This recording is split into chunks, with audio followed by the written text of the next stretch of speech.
पैसे नहीं उठा। गब्बर सिंह, अपने आदमियों से कह दो कि अपनी बंदूकें फेंक दें।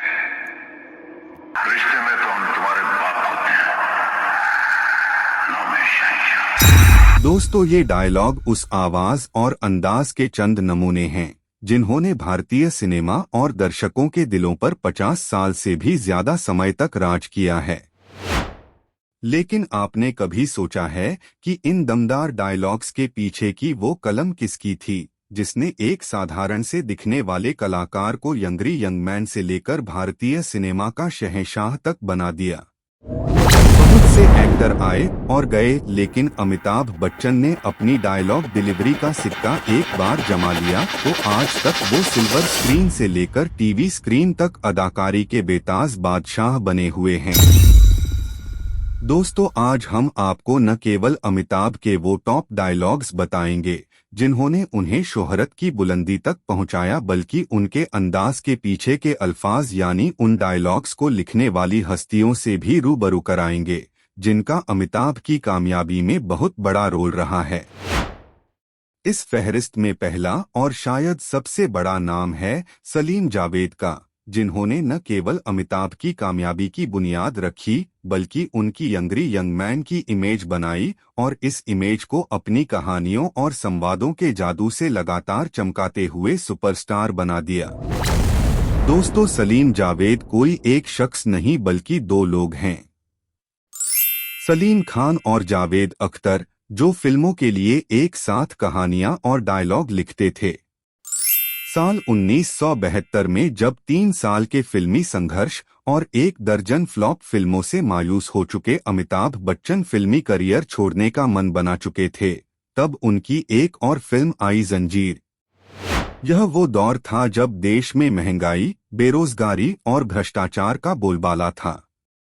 युवाओं में हालात को लेकर जबरदस्त फ्रस्ट्रेशन और गुस्सा था। तब फिल्म प्रोड्यूसर प्रकाश मेहरा के हाथ लगी एक स्क्रिप्ट जिसे सलीम जावेद ने लिखा था। कहानी नई थी जिसे कई बड़े एक्टर्स ने रिजेक्ट कर दिया था। मेहरा ने एक अदद हिट फिल्म को तरस रहे नए कलाकार अमिताभ को मौका दिया। फिल्म ने देखते ही देखते बॉक्स ऑफिस पर धमाल मचा दिया। सलीम जावेद ने बड़े सधे हुए शब्दों में डायलॉग लिखे थे।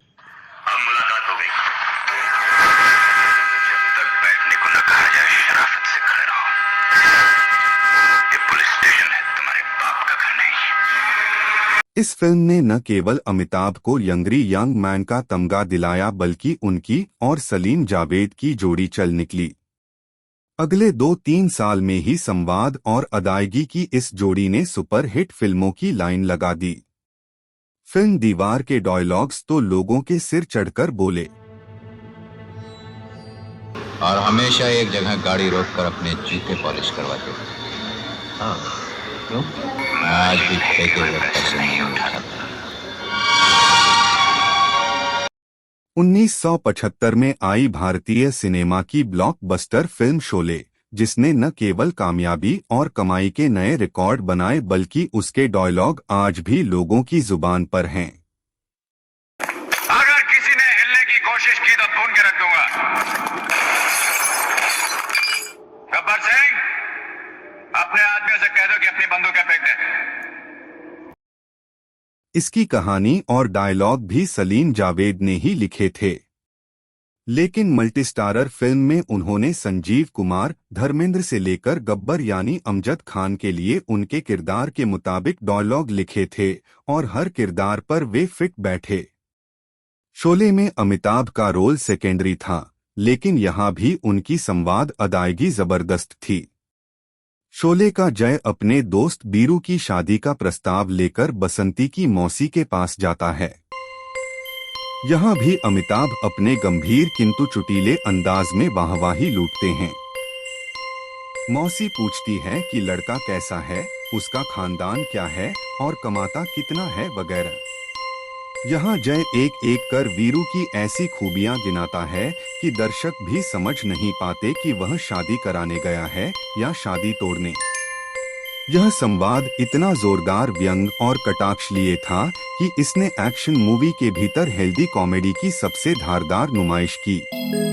ऐसे संवादों ने ही सलीम जावेद की कलम का लोहा मनवा लिया और फिल्म ने बिना बोर किए 4 घंटे तक दर्शकों को बांधे रखा। शोले के बाद भी सलीम जावेद ने अमिताभ के लिए कई सुपर डुपर हिट फिल्मों के डायलॉग लिखे। इनमें त्रिशूल, डॉन, दोस्ताना, शान और शक्ति शामिल हैं। डॉन का यह डायलॉग तो भारत क्या 11 मुल्कों में छा गया होगा। डॉन का इंतजार तो 11 मुल्कों की पुलिस कर रही है, लेकिन सोनिया ने एक बात समझ लो, डॉन को पकड़ना मुश्किल ही नहीं, नामुमकिन है। इस समय तक अमिताभ बॉलीवुड के भी डॉन बन चुके थे और उनके लिए लिखने वालों की लाइन लगी हुई थी। अमिताभ के दूसरे राइटर्स के लिखे कई डायलॉग भी पॉपुलर हुए, लेकिन तभी अमिताभ की आवाज और अंदाज को एक नई कलम का साथ मिला। नाम था कादर खान।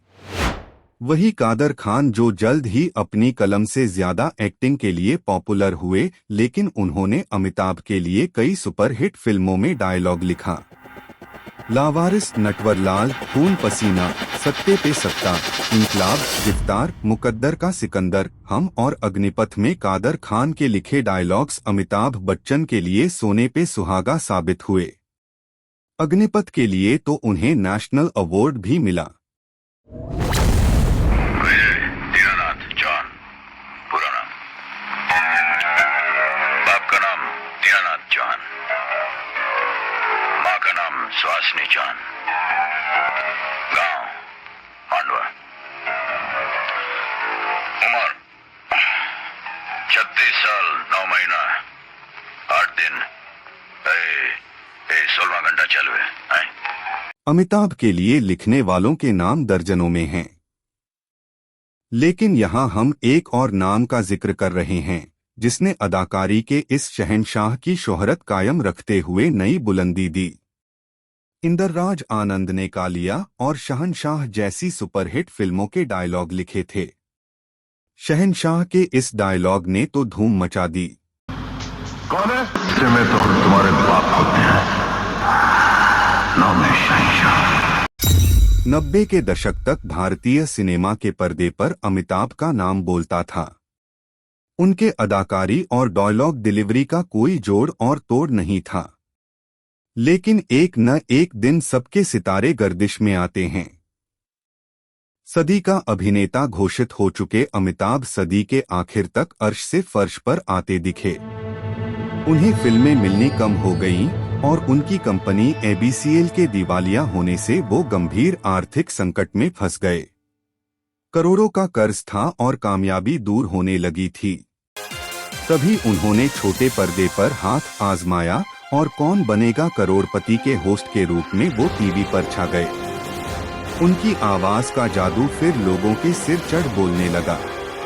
ब्रेक से पहले आपने देखा दीपक कैसे 1,60,000 रुपए पे गए और वहां पर दोनों फ्रेंड ने उन्हें गुमराह कर दिया, 10,000 पे आ गए। चलिए गेम को आगे बढ़ाते हैं। हमारे पास 9 कंटेस्टेंट्स, इनके साथ खेला जाएगा fastest finger first ready contestant.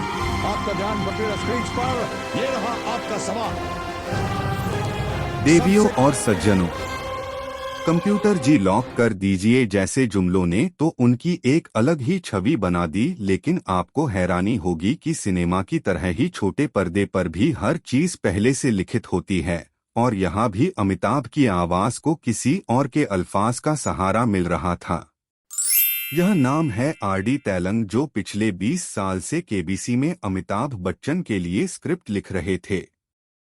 इसकी टैगलाइन भी वही देते हैं और इस शो में अमिताभ बच्चन के तमाम चुटीले शब्द तेलंग की कलम से ही निकले होते थे।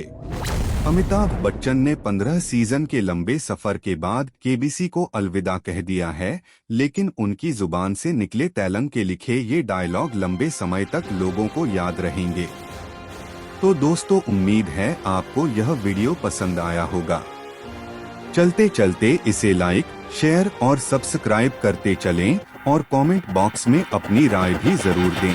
शुक्रिया, नमस्ते, आभार।